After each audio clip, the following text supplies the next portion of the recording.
Dans cette série de questions-réponses, mon Dieu, il y a tellement d'informations. Cette vidéo est très importante pour toi, n'est-ce pas, qui veut immigrer, surtout si tu es du côté francophone. Pour tous les francophones, quel que soit l'endroit où tu te trouves, le territoire où tu es, sache que il y a des nouvelles lois, des nouveaux projets qui vont vraiment améliorer les conditions d'immigration au Canada. Ce n'est pas le temps de baisser les bras. Chacun a sa destinée. Si tu sens en toi, n'est-ce pas, que le Canada te parle, que tu avais rêvé que c'est une terre où tu vas mettre les pieds pour prospérer, je ne sais pas dans quoi, mais voilà, c'est le moment de passer à l'action. Arrête de penser, de dire si, arrête de chercher trop. Mets-toi à l'action, tu prends la bonne information, tu réunis la documentation, tu prends, en fait, il faut que tu aies tout ce qu'il faut, n'est-ce pas, de positif de ton côté pour pouvoir aller, comme on dit, un bon soldat, n'est-ce pas, quand il va en guerre, il prend toutes les armes, il a des stratégies, des bonnes stratégies qu'il met en place pour retourner de la vainqueur. Donc, écoute ces questions-réponses de la ministre Diab avec comme modératrice agent, excusez-moi si je me trompe, mais elle est de l'IRCC qui modère ces questions-réponses et fait des échanges avec des étudiants. Donc cette vidéo est aussi importante pour toi. Écoute bien jusqu'à la fin. Si tu n'es pas encore abonné, abonne-toi parce que je reviens avec du lourd. Pas seulement, n'est-ce pas, pour l'immigration, mais pour ton développement personnel, pour t'amener dans toutes les sphères où tu pourras évoluer et te démarquer, n'est-ce pas, de là où tu te trouves. Merci de me soutenir. À bientôt. With the media. Participation in the question and answer portion in this event is for accredited media only. La participation à la partie questions et réponses de cet événement est réservée aux membres accrédités des médias. You are invited to ask questions in the language of your choice. You are allowed to ask one question and one follow-up. Si vous avez des questions, veuillez les poser dans la langue officielle de votre choix. Vous avez le droit de poser une question et un suivi. Alors, à qui la parole?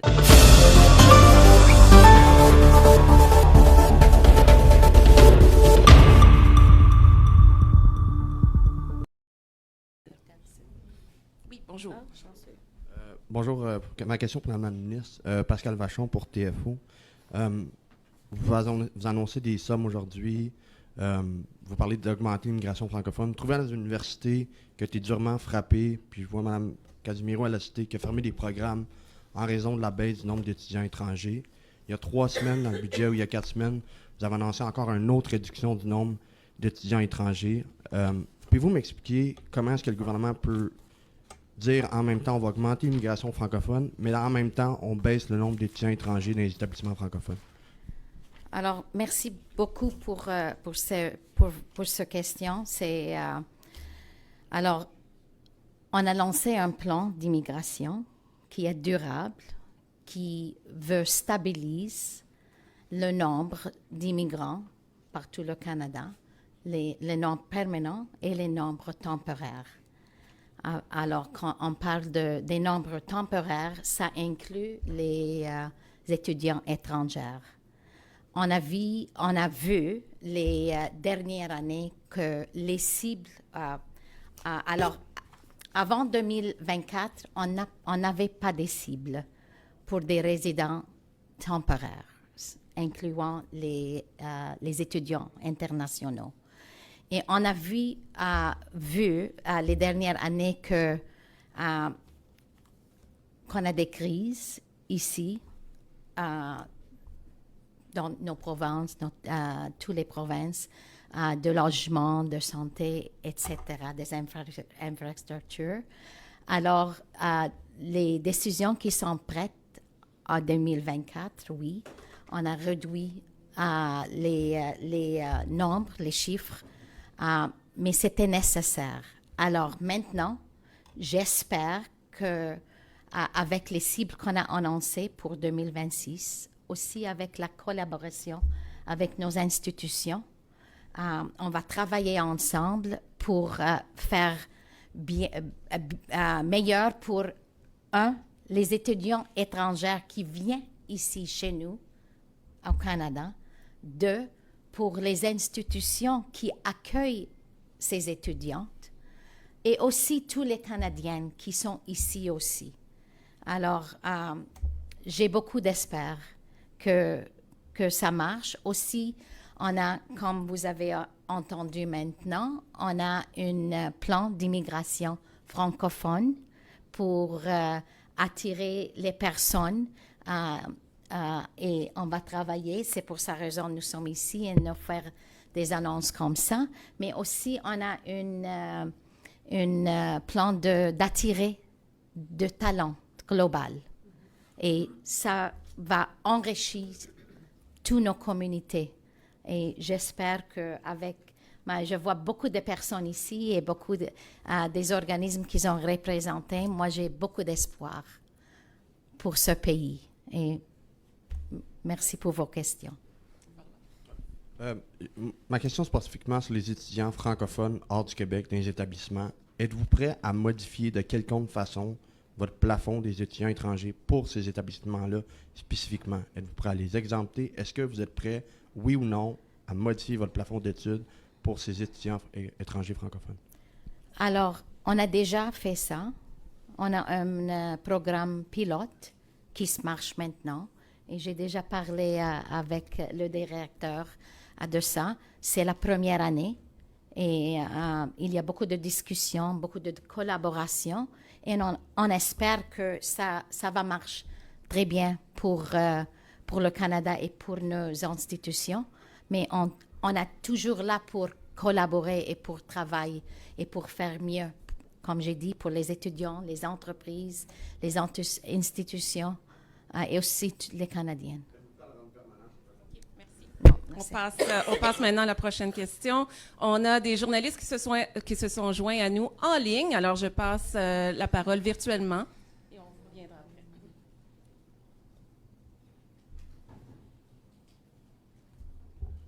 après. Peter Zimonjic, CBC News. Can you hear me? Yeah. Yes, you can hear me? Yes, we can.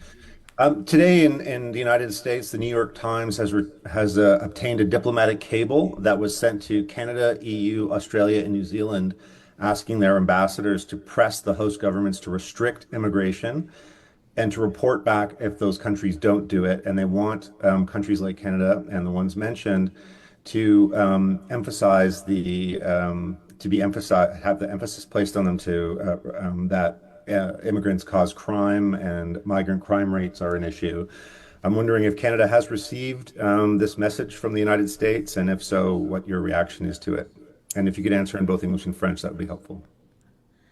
Well, thanks for your helpful question. It's not something I'm familiar with, quite frankly. I've been here for the last while, so I don't know what happened overnight. But what I can tell you is I can speak for Canada, and I can speak for what this new government has been trying to do since we were elected April 28, and that is to ensure that, and we, very happily passed our budget 2025, generational investment budget that also has a durable, sustainable immigration plan in it that will stabilize our number, that will reduce the permanent residents to 1% of our population and will reduce our temporary numbers to 5% in the next 2 years. As I said, we have an ambitious immigration, a Francophone immigration plan, in which we will attain. And we are working on global talents, attracting the best of the world, and that includes the H-1B visas, but also includes the researchers, the post-grad workers.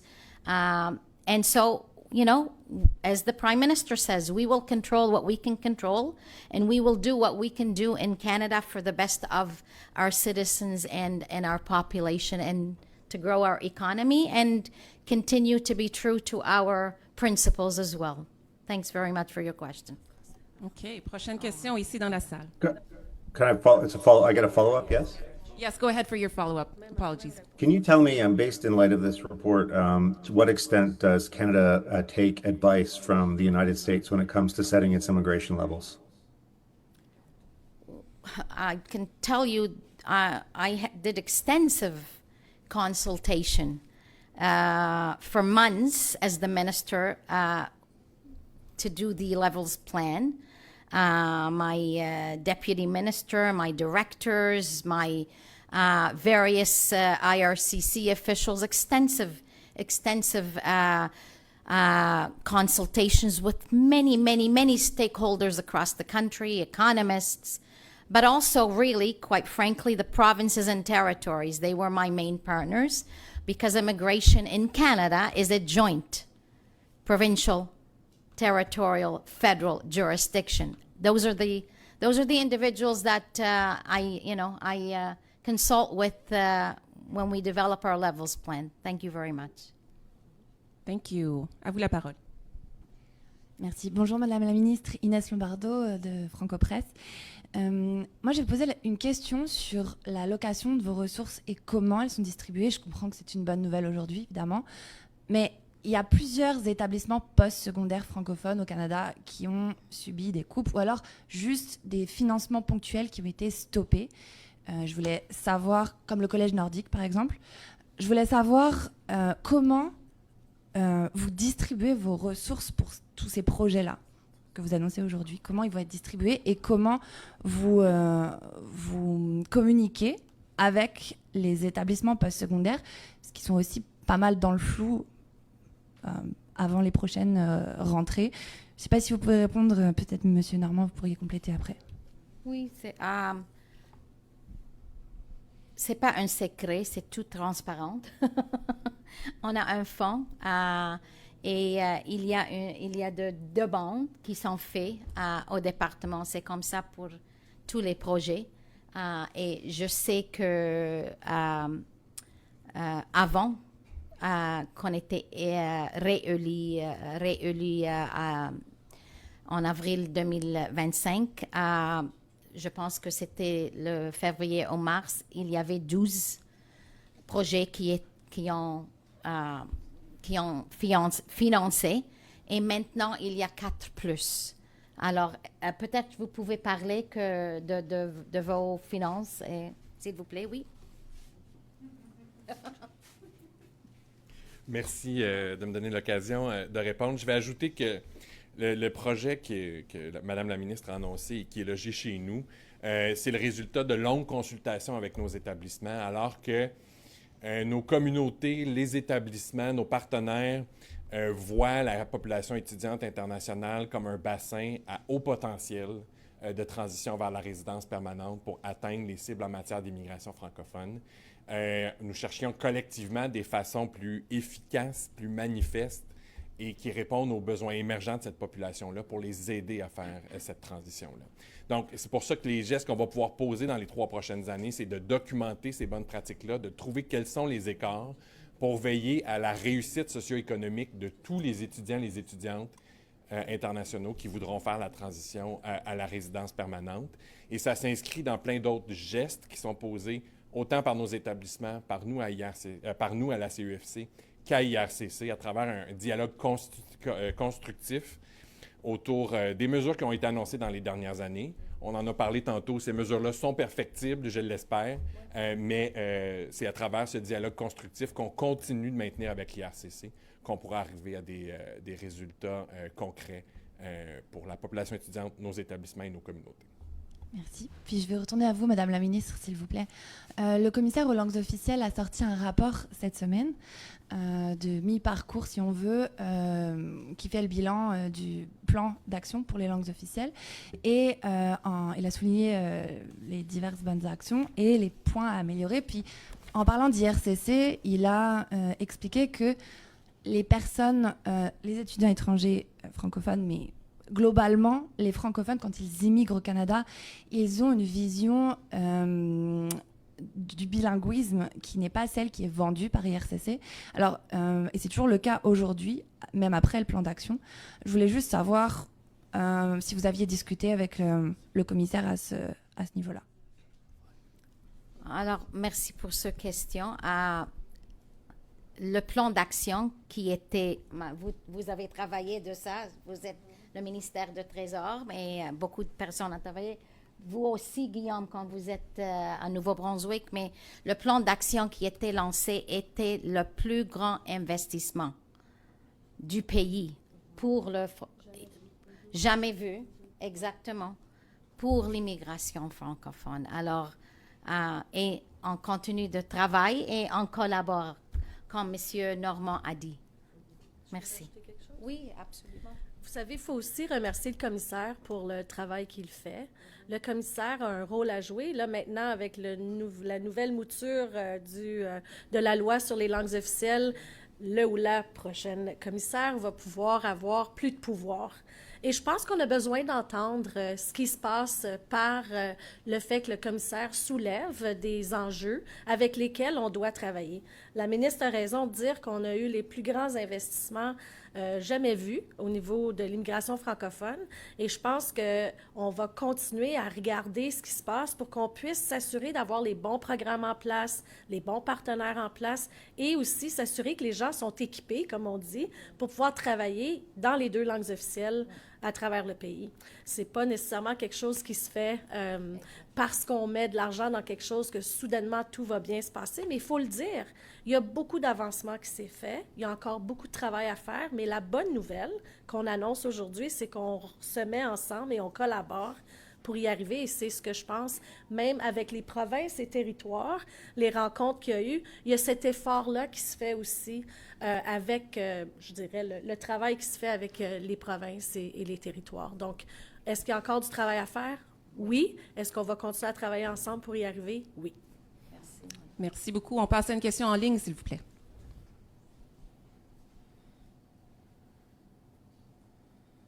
Oui, bonjour. Est-ce que vous m'entendez? Oui.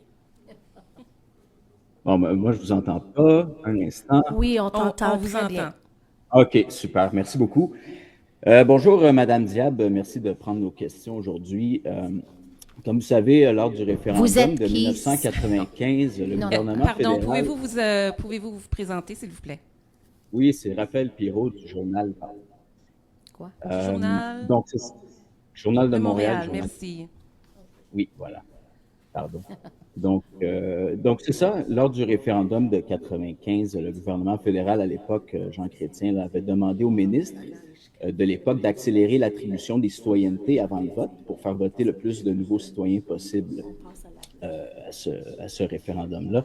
Je me demandais si vous pensiez que M. Chrétien, le ministre de l'époque, ils avaient raison d'agir de cette manière. Merci beaucoup. J'ai eu une question hier en chambre et une autre question d'une autre partie avant hier. Alors, deux jours et maintenant c'est le 3 journées. Je ne sais pas si je veux... Il y a une autre dans l'Assemblée aujourd'hui aussi, mais comme j'ai dit à la Chambre, je suis ici vraiment pour travailler pour l'avenir, pas pour le passé et pas pour faire des chicanes, pas pour faire des histoires. Comme j'ai dit, on a un plan d'immigration. On va travailler fort pour cibler le Nord, pour faire des équilibres ici au Canada, pour les temporaires résidents, pour les permanents résidents, pour attirer et retenir les immigrants francophones bilingues, pour attirer les talents que le Canada a besoin. Aussi, quand j'ai dit hier, le Canada-Québec accord, le Québec a tout le devoir pour recruter et attirer les résidents permanents. Alors,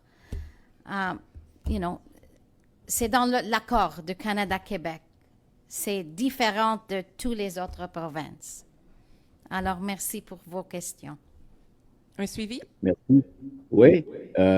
Parlons d'avenir. Alors, justement, je voulais voir avec vous, le Parti québécois est numéro 1 dans les sondages. Les sondages le donnent victorieux aux prochaines élections. Il y a une promesse de référendum, justement. Donc, c'est dans cette optique-là, je voulais voir avec vous si vous pensez que c'est possible que le gouvernement fasse la même chose Éventuellement, évidemment, on parle de situations hypothétiques, mais je voulais voir avec vous, pensez-vous que c'est possible? Pensez-vous que le premier ministre pourrait vous demander de faire la même chose? Alors, vraiment, je ne sais pas la politique du Québec. Alors, je viens de la Nouvelle-Écosse moi-même, mais aussi comme ministre pour toutes les provinces et tous les territoires.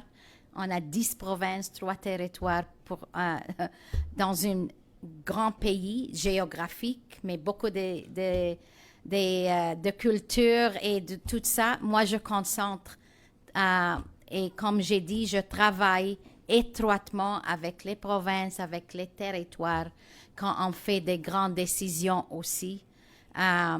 Et nous sommes ici pour travailler pour tous les Canadiens. Merci beaucoup. Merci. On a le temps pour une dernière question ici dans la salle.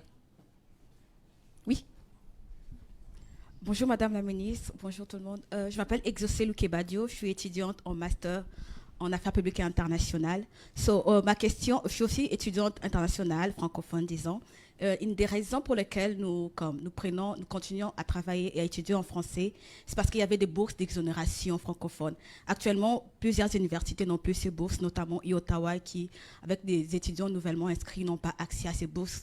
Est-ce qu'il y a possibilité qu'on puisse retourner cette bourse d'exonération partielle parce que ça aide les étudiants francophones à pouvoir continuer dans cet élan à travailler et à étudier en français? Merci. Je ne sais pas si j'ai la réponse pour vos questions. Je ne comprends pas vraiment que cette question. Si je peux me permettre, Madame la Ministre, je suis la directrice des relations avec les médias à IRCC. Ça me ferait plaisir de vous mettre en contact avec mon équipe pour qu'on puisse vous fournir une réponse plus détaillée. Et ça va de soi pour le restant des journalistes qui sont ici présents ou en ligne. If you have additional questions that were not answered today, please don't hesitate to get in touch with my team at Media Relations at IRCC. Merci. Merci tout le monde. Thank you so much. C'était une bonne affaire.